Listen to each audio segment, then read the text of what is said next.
ahead of So much. I think so. a special thank you to our gentleman in the top row for our little gifts. It is Did I get one? appreciated. It is appreciated because somebody forgot to get us our gifts, you know. But I'm sure the Amazon truck will be right now. I just said that. I just talked about it and forgot. It's from McNational. Thanks, Josh. Well done, Mr. Munn. They're saying thank yous, and we're getting some thank yous up here. It's Board Appreciation Week. I think I hold them all gifts. We talked about it a couple weeks ago. So I'll work on that with Mr. Hotel. But I do seriously want to say, and I've said before, but it's the truth, we have the best Board of Education out there. It's critical, crucial for a school district to have a cohesive, well-functioning school board, and we have just that. This is an amazing group of 9 board members that make decisions for kids and are here always to support the things we're trying to do and to help try to make the school district better. So thank you from me, from the bottom of my heart, of all you do each and every day. And we have a board appreciation video to show.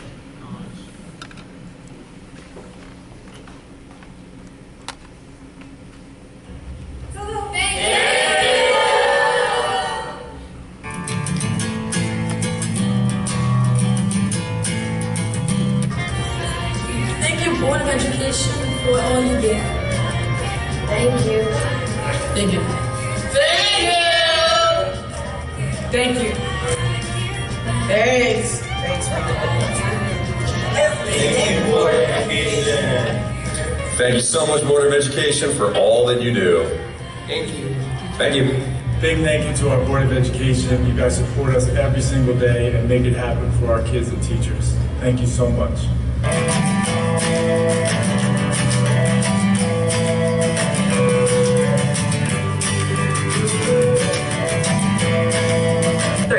Thank you to our city school board. We love our school. Thank you for all the resources that you have given us.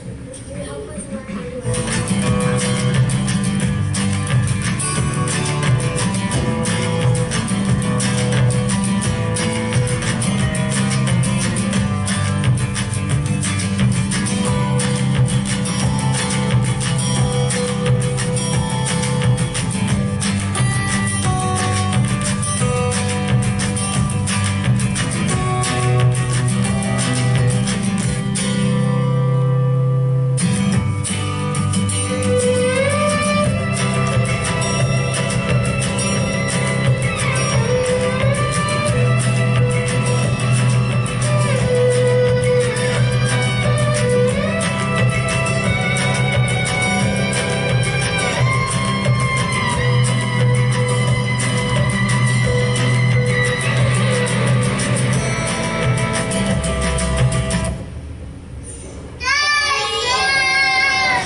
Thank you for Teresa, to Teresa for putting that together. And thanks again to the board.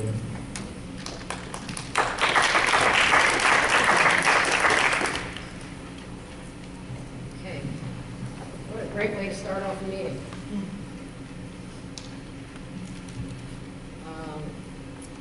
At this time, it's our public input on agenda and non-agenda items. I welcome any member of the audience to speak at this time. If you want to get up and say anything, just tell us who you are.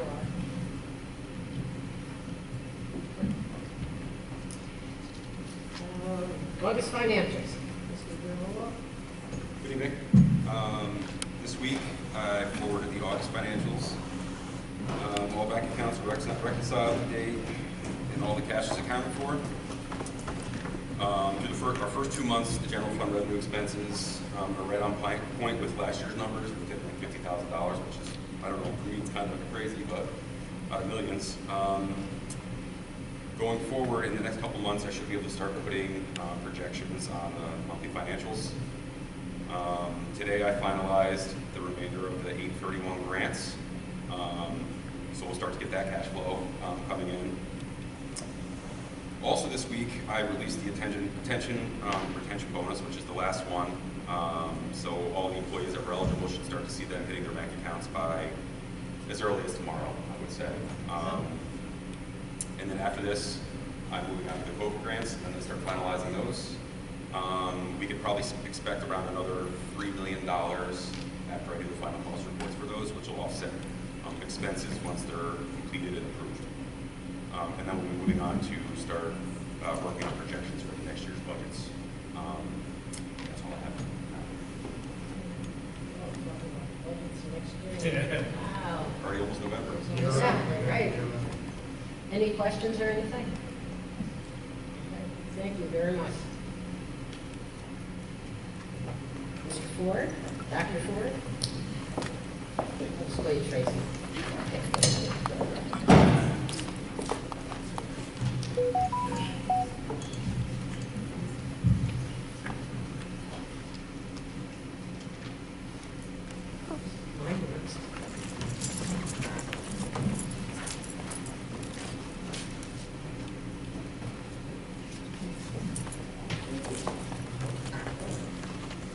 Take mine, please.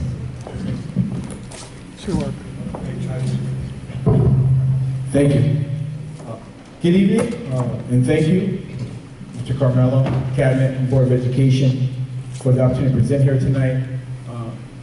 I stand here very proud of our school community. I'm going to present very briefly, but some very important highlights of our school program here, where we've shown a lot of growth over the past, I would say, 10 years or so here at School 16. A lot of our accomplishments are happening because of the great efforts and work from our staff. And I just want to acknowledge them at this time. Mr. Friend, my principal's assistant, Kelly Phelan, Caleb Darmenko, Meg Monette, Amy Frazier, Chris Jakes, and TJ Brzezinski. Our staff, I talked to them, our first faculty meeting, and I gave them a talk about my background, where I came from, Albany. Grew up, born and raised, Arbor Hill, going through Albany schools, had the opportunity to become an educator in Albany, going to Schenectady, and then coming to Troy, using my experiences to guide me in my leadership. And then I talked to them about what they brought here to me to support me and support this community. We have staff from charter schools, from Baltimore, from all parts of Troy. Some of our staff spent time at School 14, School 14, School 2, Carroll Hill, all over the city. And that's the special part of our school, is our collective experiences coming together.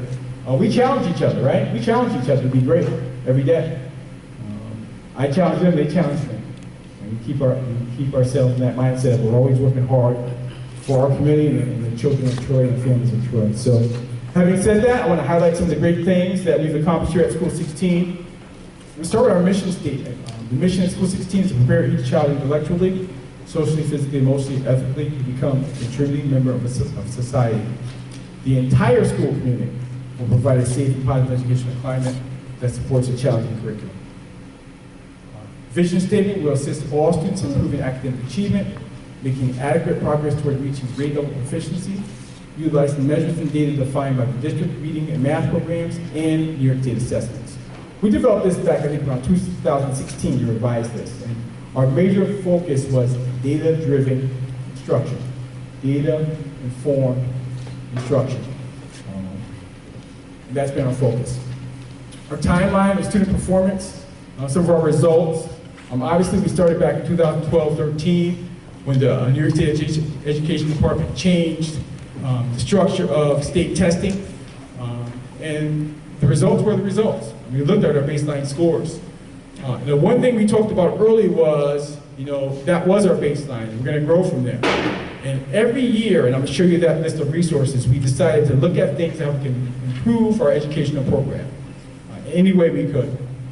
And obviously, this past year was our highest levels of achievement in math. 66% of our kids proficient in math. We had some amazing scores. I think TJ in his class had 79% of his kids proficient. 79% of his kids proficient in math. Meg,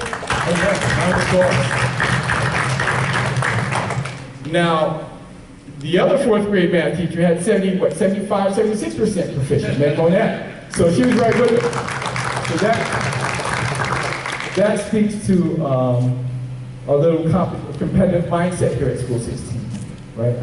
It started out as competing against other schools, and then within the school, and we just want to be great, right? We want to challenge ourselves to be great, and we think that's a healthy competition, a healthy thing to do, and we appreciate their hard work and efforts.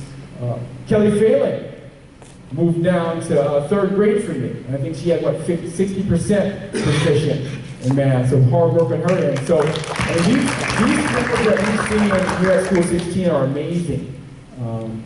And it creates that mindset of nothing is impossible. We can accomplish our goals if we set our mind to it. So this past year, obviously we're very excited about that, but as you remember a couple of years ago, I was in this gym and I said, you know what, let's go for 70%. I think it was 2 years ago. Wasn't it 2 years? 2 years ago, I said 70%. I threw it out there. And I remember Mr. Carmelo called me and said, do they think they can do it? I said, they told me they would. And I said, TJ, can we do it? He said, yeah, we can do it. So it's one of those things where I've learned as a leader over time is if you set a goal and you have that collective commitment and you build your competence and your confidence, you will achieve that goal. And I'm going to speak a little bit more about that towards the end of the presentation because we have a new goal, right guys? A new goal? And we're going to reach that goal, right? Chris, this is your assurance here before I say it.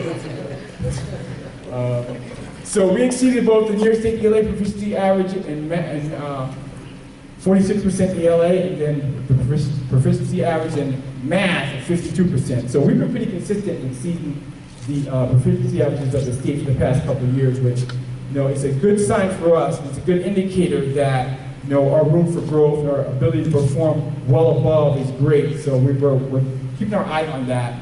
And they did not yet release the individual school report cards. I'm interested in seeing that data. Last year, our comparison against Albany schools and Schenectady schools. It's going to be interesting to see how that comparison looks for this upcoming year.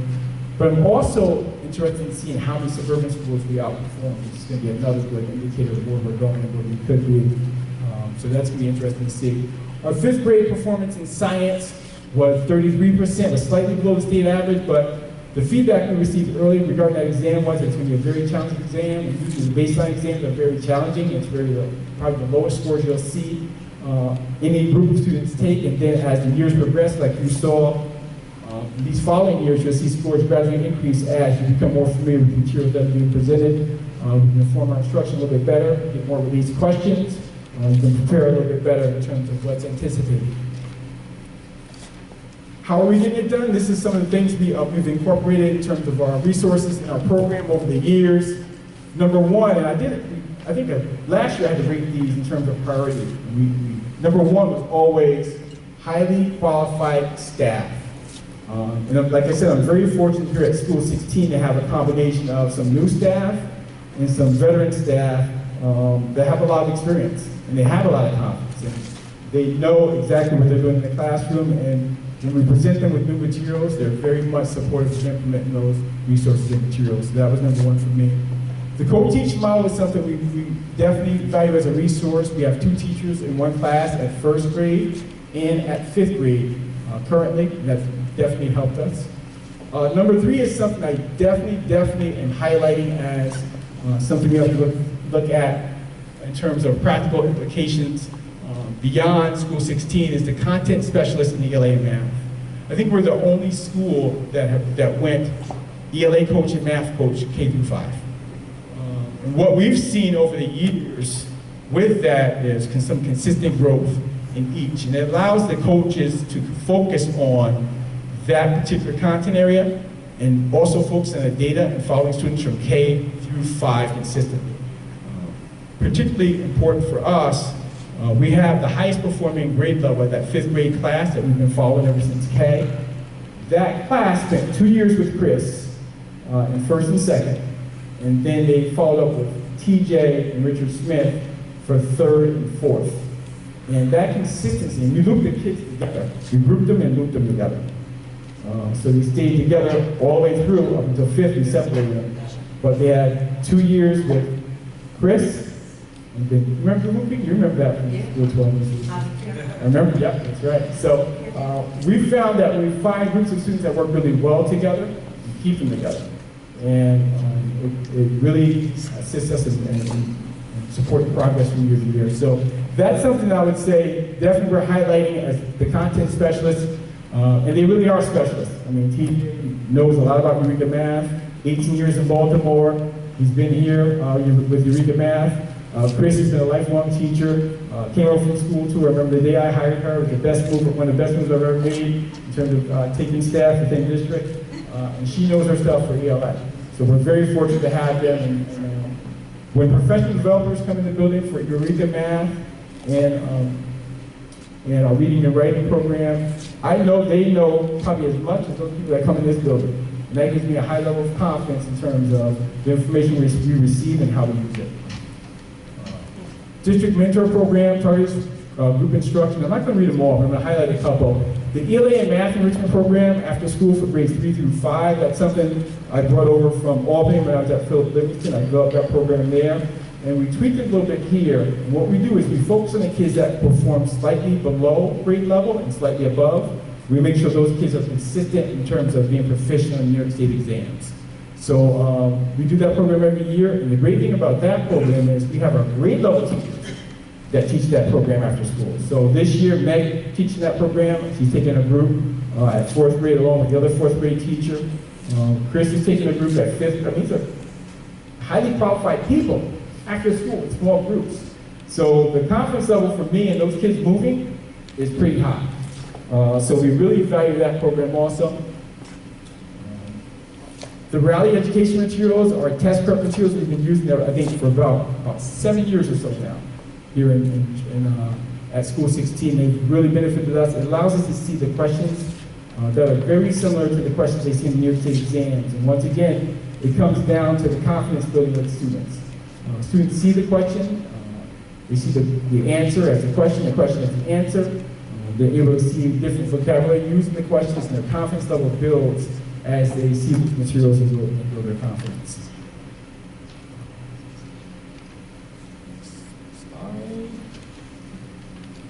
So last year we went on a school visit to, I think it was Maria Cortez School in Hartford.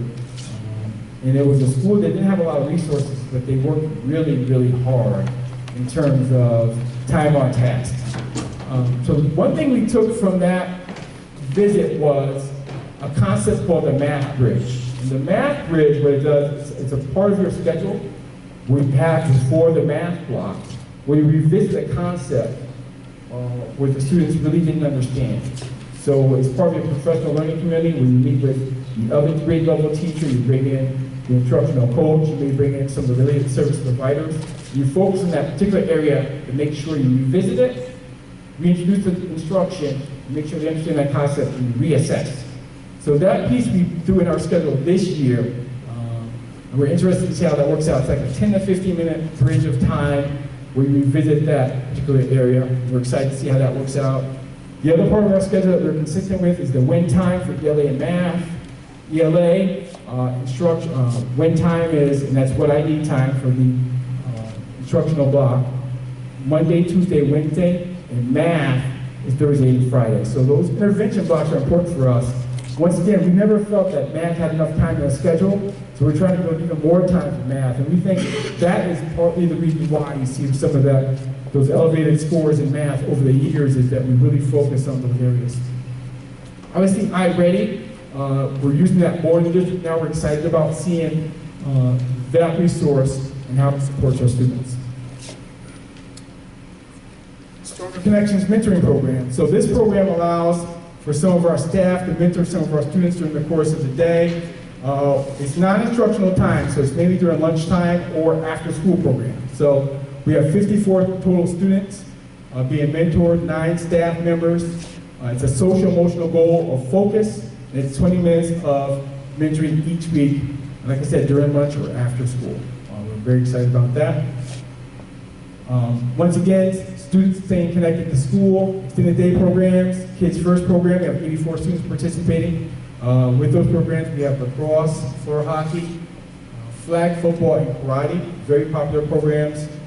Grind time basketball with Mr. Harris, 18 students participating. I See the Mind program, we anticipate 9 students participating this year. ELA and Math Enrichment program, we're still receiving forms back. We anticipate about 40 students this year. We're looking for about 40. In the School 16 After School program, we have a total of 50 students enrolled. Equity, our equity focus for this year continues to be the rates of referrals and suspensions for all minority males, and our metric is the decrease in the rates of referrals and suspensions. Minority males are a special area of focus for us in the building. We're tracking their data for not only the discipline referrals, but also their progress in terms of academics. We want to make sure, just like every other group, they're performing at a very good rate in terms of proficiency. Restorative practices with Lori DiCarlo. We spent the summer with her, myself, Mr. Friend, and several staff members. We went through the restorative practices training. It was a great training. We've implemented the restorative circles in our staff meetings. We do it each staff meeting each year. We had a circle today, right guys? Great circle. So we start off the circle for our staff meeting. We come here first, and we sit in our circle, and we have our talking piece. And I think the question we've been focused on for our first 2 staff meetings for September and this month is, how are things going, or what do you appreciate? What do you appreciate? So we go around talking circle and people, and it's been great feedback. This year so far, and I told them this, I'm appreciative of the great staff, and great supportive staff, and the hardworking staff that pays attention to detail, and we'll do anything and everything to make sure students are successful. And they share some of their feedback also. It's a great way to start the meeting without going through the traditional items of what you have to cover in a staff meeting. All the things I have to tell them, I'm giving those things to them on paper now. They can review those things and I'll follow them if necessary. Following our restorative circle, we go right into our committee meetings. We go into the work. So I'll meet with the school leadership team. We have MTSSI meeting. We're doing our extra work to really focus on some of our goals. It's a new approach that we tried last year while we were at school 12. So it worked really well for us. We decided to continue that again this year. So restorative practice circles also, we're doing that in the morning during our morning meetings with our students as we start the day. We also use restorative practices as it relates to discipline. Mr. Friend uses that with students and circle back in terms of revisiting why things happen and how we fix the things that went wrong. And we can continue our monthly training sessions each month, September through June. It's 1 hour a month with Lori, with our school counseling team. So family engagement, we have outstanding School 16 PTA here at school. We're always busy. We have a fall festival this Friday, book fair coming up, Halloween parade line, which is going to be exciting. I definitely encourage you, if you have time to stop by, these events are absolutely great. It's a great way to kind of see what happens outside of the classroom here at School 16. But I very much appreciate the time they put in for our students, because once again, everything matters. You know, time at school matters in terms of outside of class. The connectedness that our students have to school help us during the day in terms of how they feel about their school. And our students feel very strongly about School 16. School improvement, comprehensive educational plan. Commitment 1, we commit to expecting student engagement to promote positive student behavior through implementing and scaffolding rigorous curriculum to meet all students' diverse needs. We're committed to working to build positive home-school relationships, improve student attendance, and create positive, proactive school-wide approaches to increasing student attendance. Our attendance numbers have been great for the past year. Commitment 3, commit to using culturally responsive educational practices in our school community with a focus on each of the 4 areas: welcoming and affirming environment, high expectations and rigorous instruction, inclusive curriculum and assessment, and ongoing professional development. Commitment 4, identification of Tier 2 and Tier 3 student needs of additional support who are not responding to Tier 1 differentiated instruction. We will establish rigorous targeted goals and progress monitoring. That's our goal. Blue Ribbon School of Excellence. And we think we can do it, right? We can do it. If you look at the numbers, 66%, I'm looking at across the state, across the country, 356 schools were designated Blue Ribbon schools, 21 schools in New York State.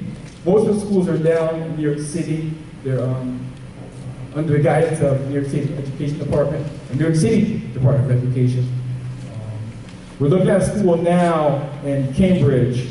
It's a Martin Luther King Jr. School. They were recently nominated. There's 2 ways to be designated Blue Ribbons. One is through achievement closing gap improvement. The other is exemplary proficiency performance, high performance. So with our numbers, we think that the exemplary achievement gap closing option could be an option for us, but we know what our numbers have to do. We have to be better, right? We have to move our numbers up. We have to move the needle. So 80, 90%, right? 80 to 90? ELA math? That's where we have to get. Why not, right? We said 70. We said 70. I see a lot of nodding. Hey, TJ, you got it, TJ. TJ, you said we had it. We got it, okay. So, hey, why not? Right? My question is, why not? Because if you make that your goal, we made 70 our goal. Got to 66. Right? We're not finished yet. So if you make 80 to 90 your goal and you fall to 70, 75, that's great. Right? But the thing is, our mindset is we can do it. And I know our students' mindset is we can do it. So that's our commitment. Our next step is to visit Blue Ribbon School to see how they operate throughout the course of the day. And look at our numbers and monitor our numbers and keep pushing to make sure we can do the best we can do each and every day. And whatever the numbers are, like I said before a couple of years ago, whatever the numbers are, that's what the numbers are. But we know that we're giving our best, and that's all we can ask for. And if that comes with it, that's great. If not, we're going to keep moving towards it until we can get closer. So, but I'm confident we can definitely get closer. There's more room for growth. Thank you to the Board of Education from School 16. Thank you, Mr. Carmelo, Cabinet, for all you do. You gave us a beautiful school. Returning back here to School 16, we very much appreciate everything you do for us and the School 16 community. Thank you.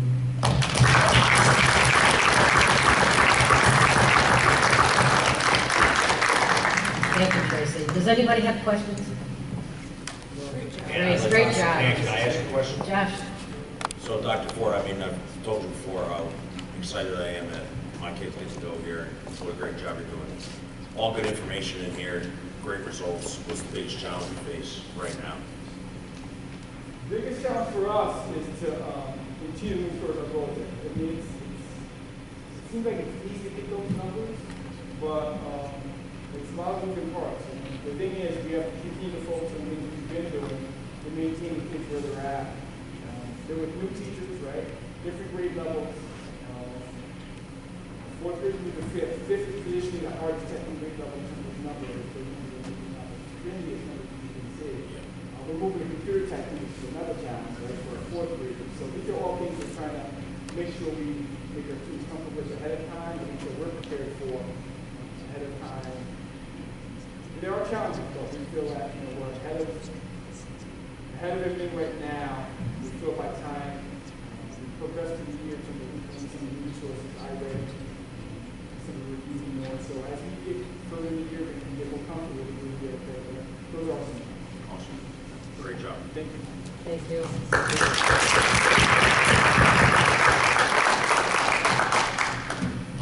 Mr. Carmelo, capital vote discussion. Thank you. So, on tonight's agenda, there will be a proposition for the board to approve, hopefully approve. And I just wanted to talk about it a little bit. Thank you, guys.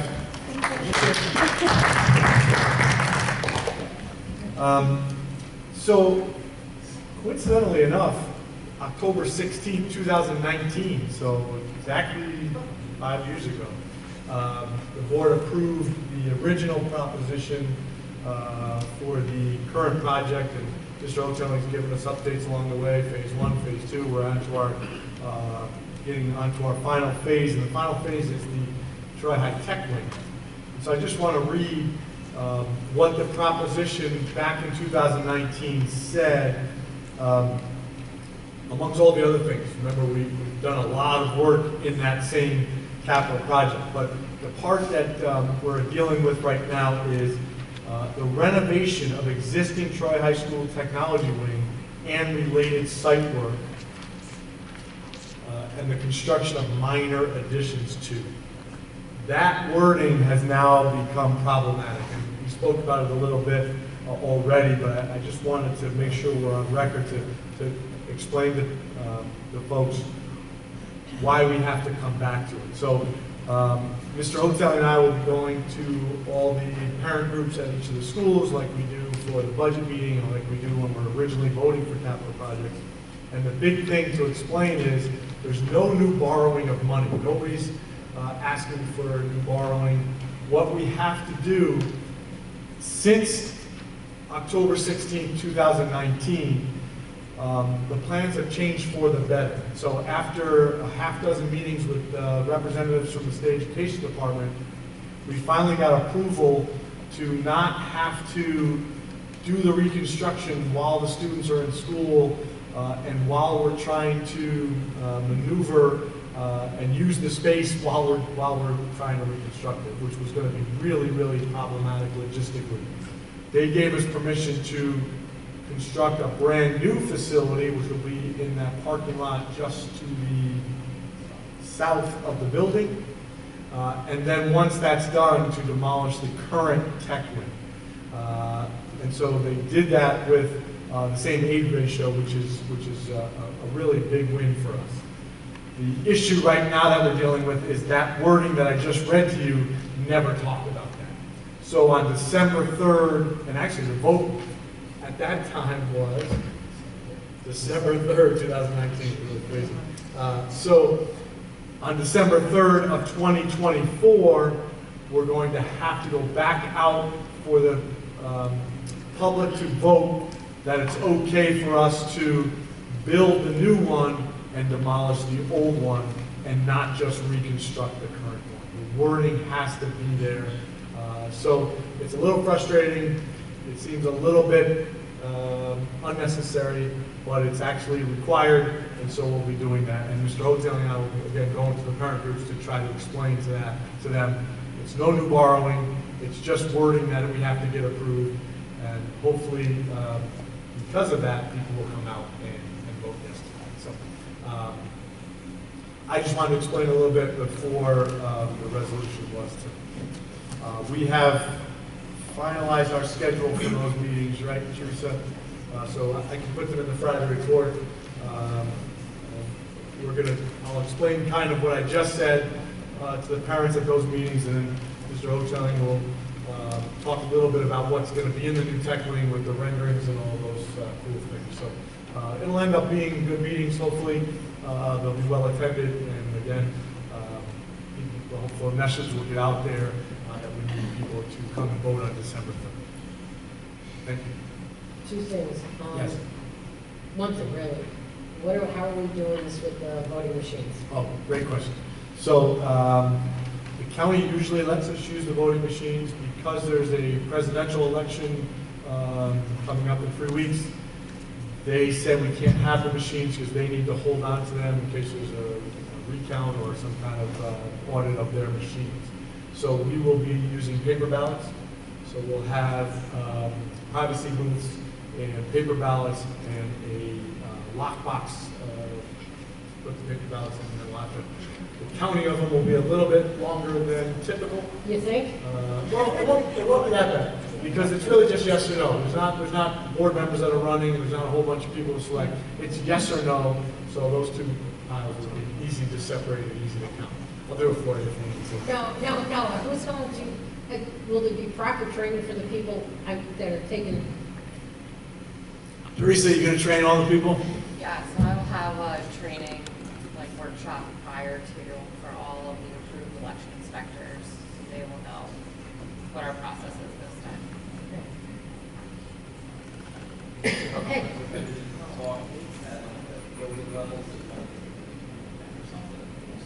Yeah. I wouldn't normally ever recommend paper ballots, but just because it's a yes or no proposition, And there's only one thing. there's only one thing to count. If you try to do a board election with paper ballots, it would be a kind of a nightmare. But we really had no choice because we were at the mercy of board elections for the machines. They said that we could use the machines if we waited into late January, but the longer we wait, it moves the needle too much, and we're going to end up missing a whole summer of work possibly. So we want to get it as soon as possible. And December 3rd is that soon date with all the other requirements that we have to do once this approval is. Just make sure we get the presentation dates. They're actually listed at on the last page. Oh, of the they're already? agenda. Great job, thank you.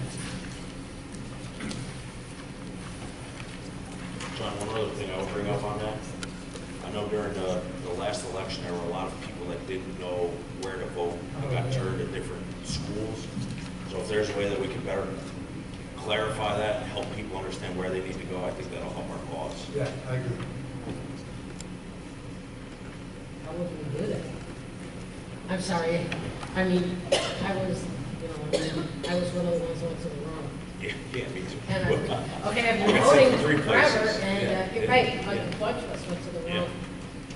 How would we notify people? Oh, they're all looking at George Teresa. Well, we talked about it. Yeah, I will say, we had the information on our website. I will say, I think it was confusing just because the districts changed within Troy, the city of Troy. So those districts don't mirror our catchment areas, and that is another reason why we can't have this on the general election if anyone asks you. So now people's districts have changed and they get bumped to, a different school. I think you were originally 14. You were I was 12. originally 18. Yeah. So I think we need to put our heads together to show the best way for everyone. The most difficult problem is, we don't really have a great communication tool for all voters.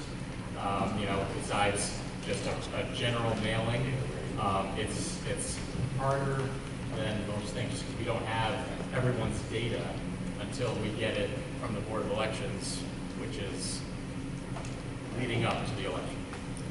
So it's not like we have a lot of time to figure it all out and send it to people. That's the real difficult part. We can publicize it as much as possible.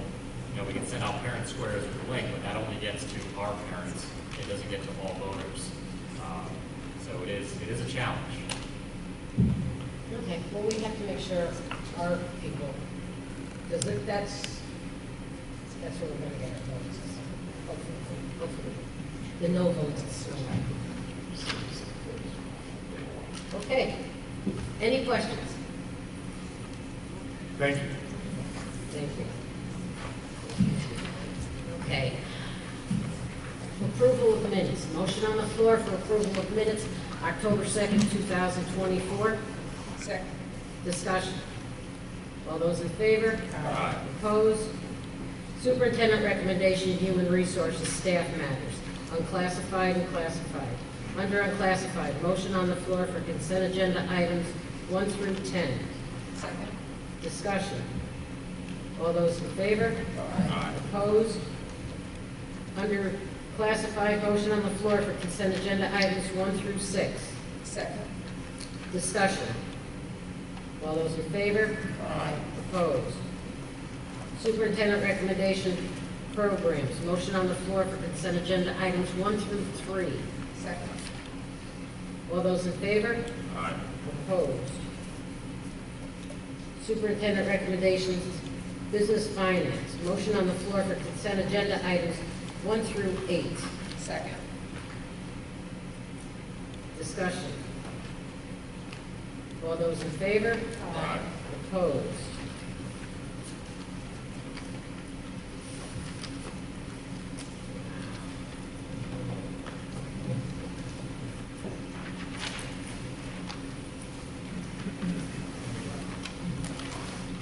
District announcements. Future BOE meetings, all meetings will take place at 6 p.m. November 6th will be at the middle school. November 20th will be at school 2. Our special vote dates, any and all board members that can attend any of these. It's always nice to show up and say and talk to parents.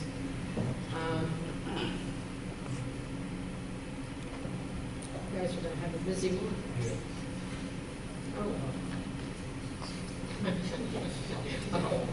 Oh, gee. Oh, gee, that's too bad. I have good news. Only 16 pages of it this time, so I kind of condensed it. But before I start on the good news that was written for me, I saw a couple articles that were posted on Facebook that had to do with our kids and our staff. Last month, the middle school staff came together to show a support of one of their own students. A student in Mrs. Burnham's life skills class lost their vision last year, and our staff stepped forward to make a difference. They custom-made Troy Braille sweatshirts. They raised $840 for Helen Keller International. Thursday morning, staff gathered in the lobby for a photo, and they showed a photo of the group of them with their shirts on. And I just thought it was just really fantastic when you see things like that. Thank you to our staff who participated, and a special shout out to TA Miss Cooney for organizing the great show of support. Then Channel 10 did a feature article on Troy High Junior Scott Coonrad is using his carpentry skills to raise money for honor flights for local veterans. And it really is a fantastic, the honor flight is just a fantastic flight. My father was on one of the, he was a World War II vet, and he was on the very first honor flight. So it's like really cool when you see something like that, and kids are still holding, you know, like know enough to give back. I thought just that was great. So that's my good news. And we had one more. A Troy High junior, Michael Coonrad, had been volunteering for the last year and a half on the Mount Ida Gravestone Preservation Project. And if anybody drives Bowling Avenue, you can see them working on that constantly. He uses the CDTA pass to travel to the cemetery, and he works alongside Gravestone Matters to help preserve the historic gravestones and monuments, most of which date back to the 1800s. It's a phenomenal place just to walk through. So it's so good that they're preserving things like that. Is Michael in the audience? Michael, thank you. Thank you.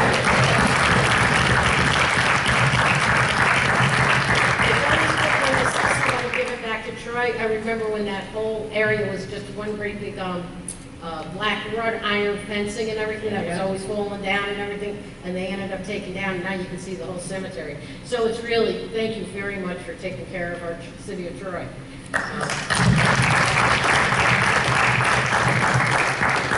And now my script that Jason Ladd wrote for me.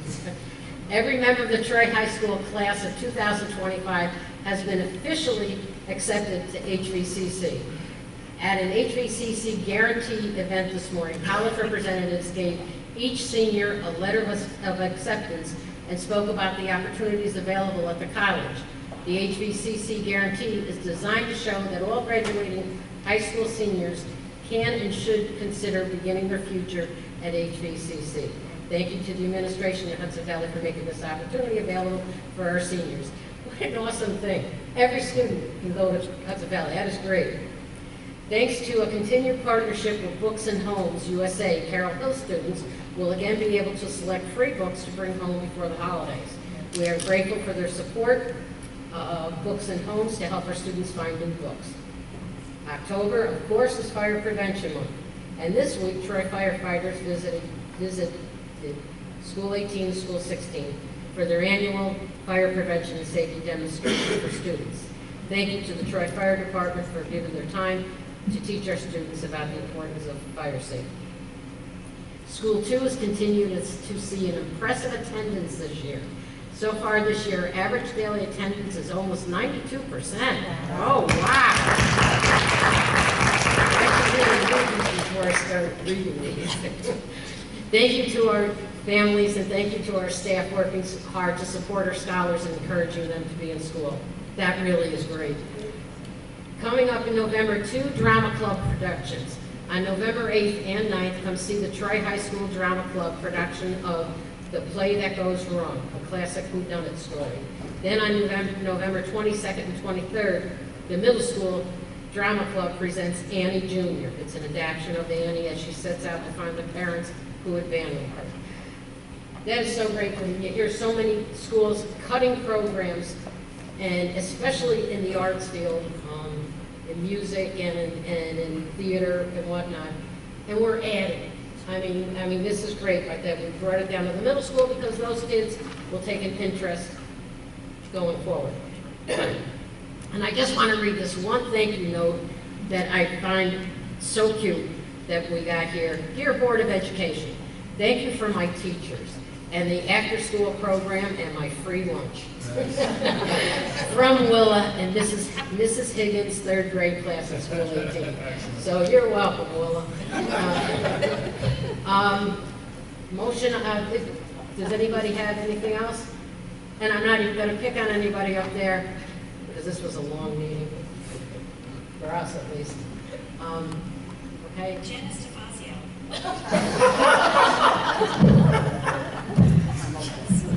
And you got to turn off that phone. I'm trying to shut her off. For the majority of us, just so we're all going, most of us are going to convention this weekend. Make sure if you have any questions about your travel packet, make sure you get in touch with Teresa before Saturday. And we'll see everybody down in New York City next, right? So, and if you find something that, if you go to an event, if you go to one of the sessions and it's really good, please, at our next meeting, please bring what you want to talk and we can share it with each other because there's some fantastic programs that we go to. So, thank you. Motion on the floor to adjourn. Second. All those in favor? Aye. Thank you, everyone.